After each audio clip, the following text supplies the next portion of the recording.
임명 방침에 대해서 일제히 국회를 무시하는 독선이라고 반발했습니다. 정우택 자유한국당 대표 권한대행은 한미 정상회담이 후보자의 도덕적 문제 등을 정당화해주지는 않는다고 지적했고, 박주선 국민의당 비상대책위원장 역시 외교장관이 참석하지 않았던 한미 정상회담이 과거에도 있었다며 임명 강행을 반대했습니다.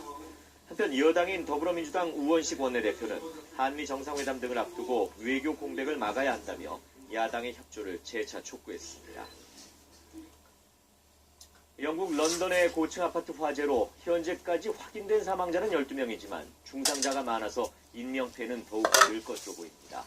생존자들은 그동안 여러 번 건물 안전 문제에 대해 우려를 제기해왔지만 무시돼 왔다며 분통을 터뜨렸습니다. 김덕원 특파원의 보도입니다.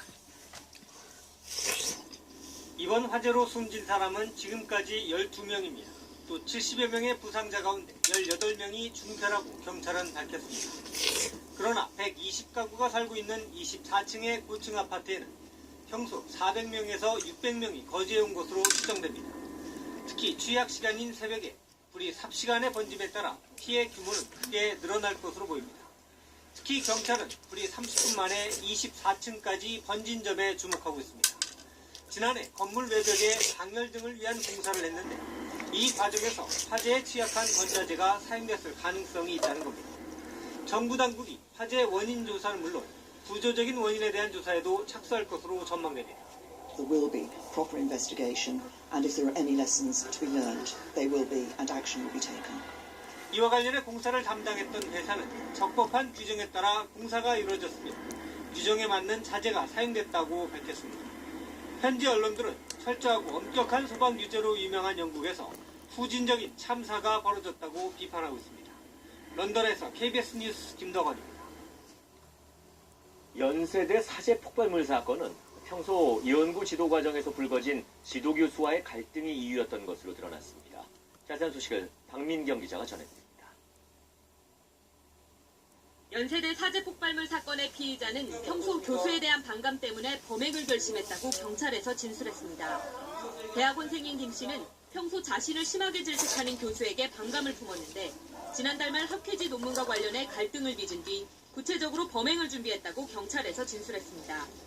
해당 논문은 학회지에 투고되는 논문으로 피의자와 피해자 김모 교수의 이름이 함께 올라갈 예정이었습니다. 김 씨는 또 러시아 지하철 폭발 테러 사건을 보고 폭발물 제조를 착안했다고 경찰에서 밝혔습니다. 17년 5월 중순경 러시아 상트페테르부르크 지하철 폭파 사건을 보고 범행 수법을 착안, 범행을 결심하였습니다. 피의자 김 씨는 김 교수를 다치게 할 목적으로 폭탄을 제조한 것으로 알려졌습니다.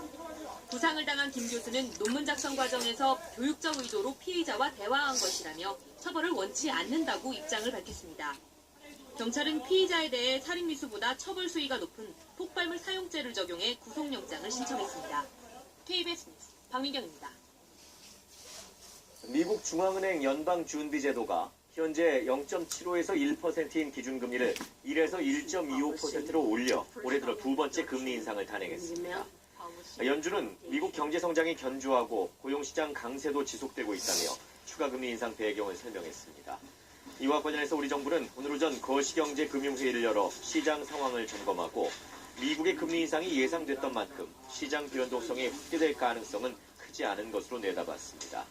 다만 필요할 경우 시장 안정 조치를 취할 방침입니다.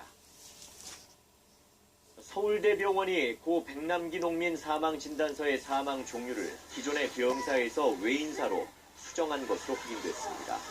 서울대병원은 최근 윤리위원회를 열어 그동안 논란이 됐던 고 백남기 농민의 최종 사망 원인을 외인사로 변경했다고 밝혔습니다.